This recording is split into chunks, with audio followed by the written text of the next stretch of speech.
truth versus tradition, firstfruits, biblical offering, or church payday?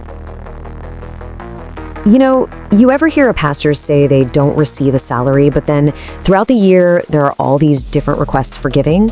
You've got tithes, offerings, seed offerings, firstfruits, appreciation gifts. It can get a little confusing, right? And it makes you ask a pretty important question. So today, we're going to dive into this and see if we can find some clarity. And that's really the core question of this whole explainer. Is the system we see in many churches today a direct command from the Bible, or is it more of a modern financial structure that's been built around some very specific interpretations of Scripture? We're going to break down the difference between what's often taught as tradition and what the Bible actually shows. All right, so before we jump into the ancient texts, let's start with what's familiar. Let's just lay out the traditions that many of us have probably heard taught in our own churches. This will sound familiar to a lot of you. So the system usually looks something like this, right? You're taught to tithe a strict 10%, give offerings on top of that, sow special seeds when you need some kind of financial breakthrough, give your first fruits, which is almost always defined as your first paycheck of the year, and then of course give special offerings to honor the pastor. And the spiritual logic you hear behind this, well, it sounds powerful. Things like, your harvest is tied to your seed, or you just can't outgive God. And these phrases are really effective because they frame your giving not just as a duty, but as the key to unlocking God's blessing in your own life. But this leads to the most important question of all. Does this system that we're all so familiar with, does it actually look like the model we see in the Bible? Let's just put tradition to the side for a minute and go look directly at the scriptural blueprint. We're going to start way back in the Old Testament. This is where the whole idea of tithes and firstfruits even comes from. And you're about to see that the system in ancient Israel looked, well, really, really different from what we just talked about. Okay, first things first, we have to define our terms, because this is where the picture starts to change, like, immediately. The Bible is incredibly specific about what firstfruits were. And spoiler alert, they weren't money. They were the very first and the very best portion of an agricultural harvest. And I mean, just look at the specifics here. We are talking about grain, wine, oil, and livestock. This immediately shows you a system that was completely tied to farming. It was based on seasonal harvests, not weekly paychecks or monthly salaries. So where did all these agricultural goods go? They weren't just given to a single person. No, they were brought to one central national location, the temple in Jerusalem. This was all part of a national covenant structure.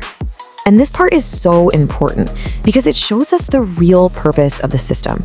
It wasn't just to support the religious leaders. This national storehouse supported the priests, yeah, but it also supported the entire tribe of Levi.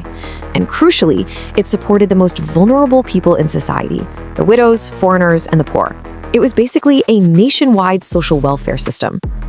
And let's be really clear about the scale here. We are not talking about supporting one pastor and their family. We are talking about supporting an entire tribe, thousands upon thousands of people called the Levites. So why did they need this huge national support system? Because their responsibilities were immense. They ran the temple, they were the nation's teachers of God's law, and they maintained the entire system of national worship. It was a massive, massive undertaking. Okay, so that's the Old Testament model. But then what happens when we get to the New Testament? Well, after Jesus, and especially after the temple was eventually destroyed, the entire system of giving goes through this fundamental shift. The pattern you see in the early church looks totally different.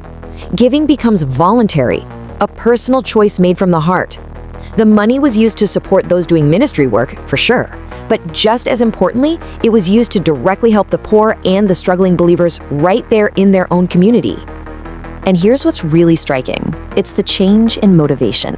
That whole transactional idea, sow a seed to get a personal financial blessing, that is completely absent from the New Testament model. Giving is just not presented as a formula for your own personal gain. In fact, the Apostle Paul sums up this whole new spirit of giving perfectly. He writes to the church in Corinth and he says, "Each person should give what they have decided in their heart to give, not reluctantly or under compulsion." See that? The focus shifts completely to a free will act of generosity, coming from your heart, not from outside pressure. So now that we've looked at both the Old and the New Testament models, what's the verdict here? how do we square the tradition we know today with what the text actually says? And this brings us right back to our main question. When we hear these teachings on giving today, are we hearing direct biblical commands that are supposed to apply to all believers everywhere for all time? Or are we hearing later interpretations that have built a system you can't really find explicitly in the text? I mean, when you put the two models right next to each other, the differences are just crystal clear. The biblical model, it was about farming. It went to a central temple system, and it supported an entire tribe and the poor. The modern interpretation, it's about money, it's often given to one single leader, and it supports one individual ministry. The structures are just fundamentally different. And this is really the bottom line. The issue is not whether generosity is good or whether ministry should be supported. Of course it should. The point is that this specific teaching about first fruits being your first paycheck, it needs to be recognized for what it is. It's a modern interpretation. It's not a direct biblical command. You know, this leads to a pretty powerful thought. Tradition is a strong current, and it often just keeps flowing because not many people stop to question it. But here's the thing about truth. It doesn't fear investigation. When we actually read the text in its full context, a lot of these long-held practices can start to look very, very different. So I'll just leave you with this final question to think about. The next time you hear a teaching on giving, maybe the most important thing you can ask yourself is simply this: is this truly what the text says? Or is this what I have been told it says? The answer to that question might just change everything.